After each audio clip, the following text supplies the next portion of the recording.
Hello बच्चों, let us read this question. An electrically isolated hollow, initially uncharged conducting sphere has a small positive charged ball suspended by an insulating rod from its inside surface. See diagram. This causes the inner surface of the sphere to become negatively charged when the ball is centered in the sphere. The electric field outside the conducting sphere is. अब नीचे हमें कुछ options दिए हुए हैं. Option A है 0, option B the same as if the sphere was not there, C twice that it would be if the sphere was not there, D equal in magnitude but opposite in direction to what it would be if the sphere was not there. तो हमें बताना है कि इसमें से कौन सा option correct होगा. इस क्वेश्चन के लिए जो की कॉन्सेप्ट होगा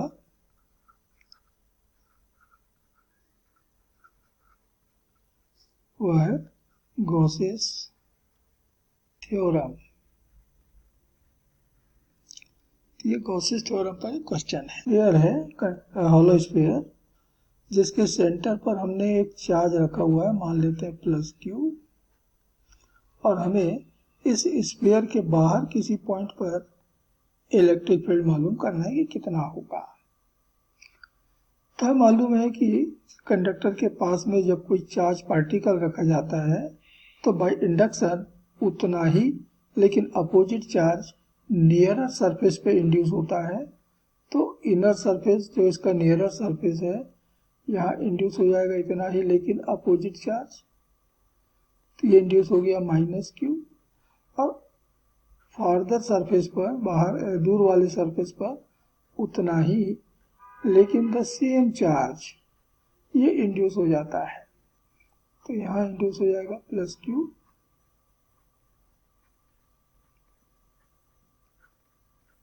तो ये चार्ज प्रोड्यूस हो गया बाय इंडक्शन. अब हमें इस पॉइंट पी पर जो इलेक्ट्रिक फील्ड कैलकुलेट करना है तो हम पी से जाने वाला एक गॉसियन सरफेस बनाएंगे जो कि कॉन्सेंट्रिक स्फीयर होगा.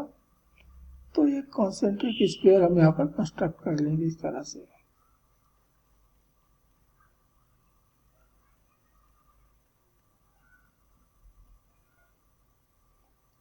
तो हमारा Gaussian surface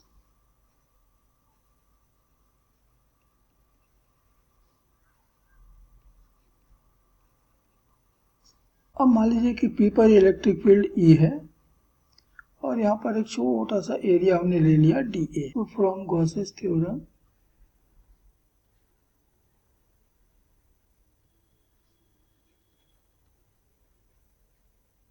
close integration around the Gaussian surface of E dot D A ये बराबर होगा गॉसियन सरफेस के भीतर जो चार्ज है और वो चार्ज है प्लस क्यू सेंटर पर, माइनस क्यू इनर सरफेस पर, प्लस क्यू आउटर सरफेस पर अपॉन एप्सिलॉन 0. तो ये तो कैंसिल हो गया, प्लस क्यू माइनस क्यू तो बराबर मिला Q by epsilon 0. So let there is no sphere. मानते हैं वहां पर कोई स्फीयर नहीं है तो केवल एक चार्ज क्यू है और हमारा कोई पॉइंट पी है. तो पी से जाने वाला हम जो गॉसियन सरफेस बनाएंगे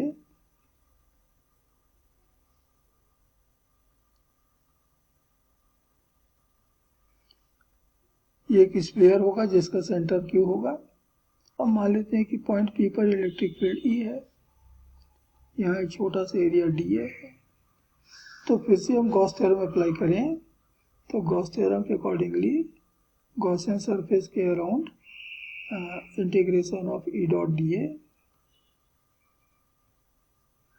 बराबर होगा the charge enclosed by the Gaussian surface upon epsilon 0. तो हम इक्वेशन 1 और 2 को यदि कंपेयर करें तो हम ये पाते हैं कि दोनों की इक्वेशन में ई तो सेम है. तो इन equations 2 and 1 E will be the same.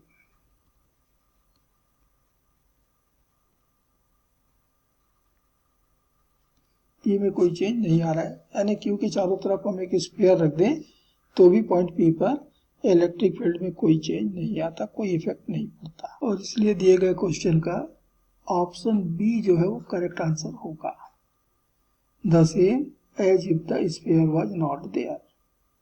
और इसलिए बाकी के सब ऑप्शन गलत भी होंगे। ए कहता है 0, ये तो गलत हो गया।